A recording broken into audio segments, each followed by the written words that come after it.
அல்லாஹ்வுடைய கிருபையினால் மூன்றாம் நாள் தராவி தொழக்கூடிய பாக்கியத்தை அல்லாஹ் தந்திருக்கிறான். அல்ஹம்துலில்லாஹ்.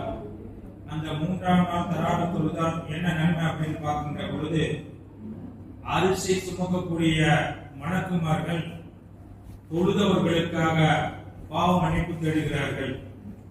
நான் பார்க்கின்ற பொழுது முதல் பத்தியில ஸல்லல்லாஹு அலைஹி வஸல்லம் சொல்லியிருக்காங்க, ரஹ்மத்தை பற்றி இறைவனிடத்தில் அதிகம் கேளுங்கள்.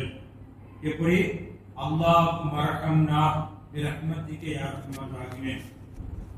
ரமதான் 30 இருந்தாலும் அந்த 30ஐ 3ஆக பிரித்து முதல் பத்திலே அதிகம் அல்லாஹ்வுடைய அருளுக்காக ரஹ்மத்துக்காக துஆ செய்து கொண்டே இருங்க. எந்த அளவுக்கு சொன்னா அதிகம் துஆ செய்யுங்க. அல்லாஹ்வுடைய ரஹ்மத்து அருள் கொஞ்சம் பட்டு விட்டால் உலகத்தை காட்டி நமக்கு பெரிய ஒரு பாக்கியம் அப்படின்னு நபிகள் நாயகம் ஸல்லல்லாஹு அலைஹி வஸல்லம் சொல்லிவிட்டு ரஹ்மத்துக்காக இந்த முதல் பத்தில அதிகம் துஆ செய்யுங்க அப்படிங்கறாங்க. இந்த ரஹ்மத்து யாருக்கு கிடைக்காது அப்படிங்கிறப்ப பெரிய ஒரு லிஸ்ட் போடுறாங்க.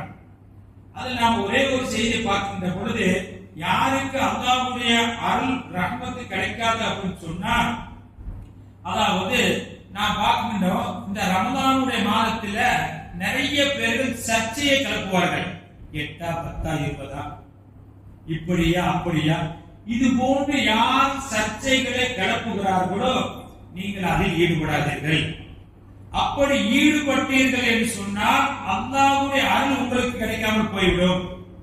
அது மட்டுமல்ல, சிலர்களை நீங்கள் பார்க்கின்ற பொழுது குர்ஆனிலேயே சிலர்களுக்கு சந்தேகத்தை கிளப்பி விடுவார்கள்.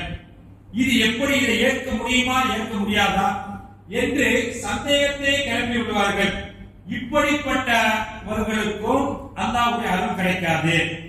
எப்படி என்று சொன்னால், கலீஃபா உமர் ரலியல்லாஹு தஆலா அவங்க ஆட்சி காலத்துல போருக்காக ஒரு படையை அனுப்புறாங்க.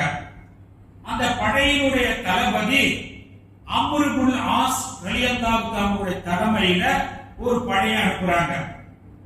போய் போர் செய்வதற்கு முன்னால் காலையில போர் நடக்க போகுது. இப்பொழுது பார்க்கின்ற பொழுது அந்த போரில் என்ன செய்ய அமர்ந்திருக்காங்க, ஆயத்தமா இருக்கிறாங்க. இந்த நேரத்தில் ஈராக்கை சார்ந்த, அதாவது சமீபத்தில் ஒரு இஸ்லாத்தை ஏற்றுக்கொண்ட ஈராக்கை சார்ந்த ஜுபைர் இப்னு அஸல் என்ற ஒரு நபி தோழர், இவர் அபூ மூசா அஸ்ஹாரி ரலியல்லாஹு தஆலா அவங்களும் அந்த போர்ல இருக்கிறாங்க. அவங்க எப்படிப்பட்டவங்க சொன்னா, அவங்க குர்ஆன் ஷரீஃப் ஓதுறத பார்த்து நபி ஸல்லல்லாஹு அலைஹி வஸல்லம் சொன்னாங்க, தாவூத் அலைஹிஸ்ஸலாத்து வஸலாம் அவங்க எப்படி ஓதுவாங்களோ அந்த அளவுக்கு இருக்கும் என்று ஸல்லல்லாஹு அலைஹி வஸல்லம் சொல்லி இருக்கிறாங்க. அபூ மூசா அஸ்ஹாரி ரலியல்லாஹு தஆலா அவங்கள பார்த்து, அப்ப இந்த அபூ மூசா அஸ்ஹாரி ரலியல்லாஹு தஆலா அவங்கள்ட்ட ஜுபைர் இப்னு அஸல் என்ற அந்த ஈராக்கை சேர்ந்த புதிதாக இஸ்லாத்தை ஏற்ற அந்த நபி தோழர் கேட்கிறார், அல்லாஹ் குர்ஆனிலே அதாவது மலக்குமார்களை பற்றி சொல்லுகிறார். எப்படி என்று சொன்னால், வஸ்ஸாபிகாத்து வன்னாசியாத்து, இப்படி மலக்குமார்கள் இப்படி என்றெல்லாம் விதவிதமாக சொல்லி காட்டுகிறானே, இதை ஏற்கிறதா அதை ஏற்கிறதா என்ற ஒரு சந்தேகம் அவர்களிடத்தில் வந்துவிட்டது.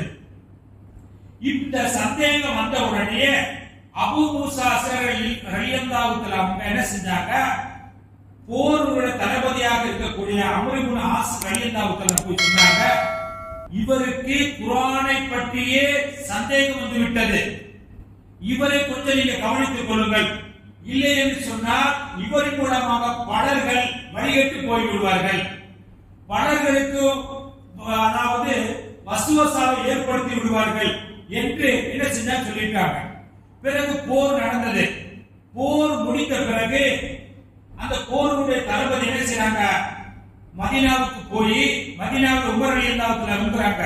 இப்போ போய் சொல்றாங்க, என்ன சொல்றாங்க, இந்த ஈராக்கை சார்ந்த அதாவது ஜுபைர் இப்னு அஸல் என்ற அந்த நபி தோழர் இது போன்று இப்படி மலக்குகளை பற்றி குர்ஆனில் கூறப்பட்டிருக்கு, இது இருக்கிறதா இருக்கலையா, அதை இருக்கிறதா இதை இருக்கிறதா என்ற ஒரு சந்தேகம் வந்தது மட்டுமல்ல, மக்களுக்கு மத்தியில் குர்ஆனை பற்றி பல குழப்பங்களை எல்லாம் ஏற்படுத்தி கொண்டிருக்கிறார். அப்படியா, அவர் கூப்பிடுவாங்க. சொல்லிட்டு இன்னொரு நபி தோழர் சொன்னாங்க, பேரித்தம்பழம் மட்டை 2 மட்டை எடுத்துடுவாங்க. பேரித்தம்பள மட்டை 2 மட்டை எடுத்துட்டு வந்து உரிச்சாங்க. உரிச்சு தண்ணியில ஊற போடுங்கன்னாங்க. இப்ப தண்ணியில பேரித்தம்பள மட்டை ஊறிக்கிட்டு இருக்கு. இப்ப ஜுபைர் இப்னு அஸல் என்ற நபி தோழர் கூப்பிட்டு வந்தாங்க. வந்த உடனே உமர் ரலியல்லாஹு தஆலா கேக்குறாங்க, வேற ஒண்ணும் கேட்கல. போர் தளபதி அம்ர் இப்னு ஆஸ் ரலியல்லாஹு தஆலா நீங்க கேட்டீங்களாமே? ஆமா கேட்டேன். உடனே என்ன செஞ்சா, பேரித்தம்பள மட்டைய வந்து என்ன செஞ்ச, கயிறு போல பின்னி ஊற வச்சிருந்தாங்க. அதையே எடுத்து அடி அடி அடிச்சாங்க. எந்த அளவுக்கு சொன்னா, மயக்கம் போட்டு கீழே விழுந்துட்டாங்க. உமர் ரலியல்லாஹு தஆலா சொன்னாங்க, இப்ப அந்த மயக்கம் போட்டு இருக்கக்கூடியவருக்கு தண்ணி கொடுங்க, சில வஸ்துக்களை கொடுங்க அப்படின்னு சொல்லிட்டு என்ன செஞ்சாங்க, அதை குடிச்சாங்க. குடிச்ச பிறகு ஒரு தப்பு வந்துச்சு. பிறகு மீண்டும் அதே பேரித்தம்பள மட்டையினர் அடி அடி அடிச்சாங்க. அப்ப அந்த நபி தோழர் சொன்னார், கலீஃபா அவர்களே, ஒண்ணு என்ன மௌத்தாக்கிருங்க, மௌத்து இல்லாம போட்டு ரொம்ப வேதனை செஞ்சுக்கிட்டு இருக்கீங்களே அப்படின்ற உடனே, இனிமேல் இது போன்ற ஒரு காரியம் நான் செய்ய மாட்டேன் அப்படின்ற உடனே கலீஃபா உமர் ரலியல்லாஹு தஆலா அவங்க சொன்னாங்க, இனிமேல் நீங்க என்ன செய்ய, மதீனாவில எந்த நபி தோழர் இடத்துல பேசக்கூடாது, அவங்களும் பேச மாட்டாங்க அப்படின்னு நினைச்சு ரொம்ப காலம் விட்டாங்க. பிறகு இவங்களால மனசு தாங்க முடியல. யாரு? ஜுபைர் இப்னு அஸல் என்ற நபி தோழருக்கு. அப்ப என்ன செஞ்சாங்கன்னு சொன்னா, அபூ மூஸா அஸரி ரலியல்லாஹு தஆலா போய் சொல்லி ரசூல் ஸல்லல்லாஹு அலைஹி வஸல்லம் கிட்ட உமர் ரலியல்லாஹு தஆலா கிட்ட மன்னிச்சுக்கன்னு சொல்லுங்க, நீங்க சொன்னா கேட்பாங்க. அப்ப சொன்ன உடனே அவங்க சொன்னாங்க, யாரு? ஜுபைர் இப்னு அஸல் சொன்னாங்க, எனக்கு எதனால இந்த சந்தேகம் வந்துச்சு சொன்னா, முனாஃபிக்குகளோடு எனக்கு தொடர்பு இருந்துச்சு. அதனால மலக்குகள் இப்படியா அப்படியா, இப்படி ரூப கைப்பற்றுவாங்களா அப்படியா, அதை ஏற்கிறதா என்று, எதனால முனாஃபிக்குகளோடு தொடர்பு இருந்ததனால அந்த முனாஃபிக்குகள் சில விசுவாசத்தை வசுவாசாவை ஏற்படுத்தி விட்டார்கள். ஆகையினால் தான் என்ற உடனேயே அப்ப நாம் பார்க்கின்ற பொழுது குர்ஆனை பற்றி சிலவர்கள் நம்மிடத்திலே வசுவாசை ஏற்படுத்தி விடுவார்கள், குழப்பத்தை ஏற்படுத்துவார்கள்.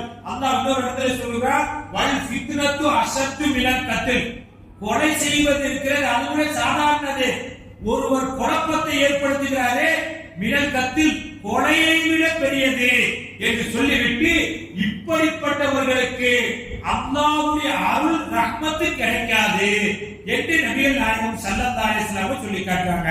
ஆகையினால் அல்லாஹ்வுடைய அருளுக்காக ரஹ்மத்துக்காக கேட்கக்கூடிய நம்மர்களுக்கு அல்லாஹ் தன்னுடைய ரஹ்மத்தை ஒளிய செய்வானாக. அந்த ரஹ்மத்தை பெறக்கூடிய நன்மக்களில் நம்மவர்களை ஆக்கி அருள் புரிவானாக.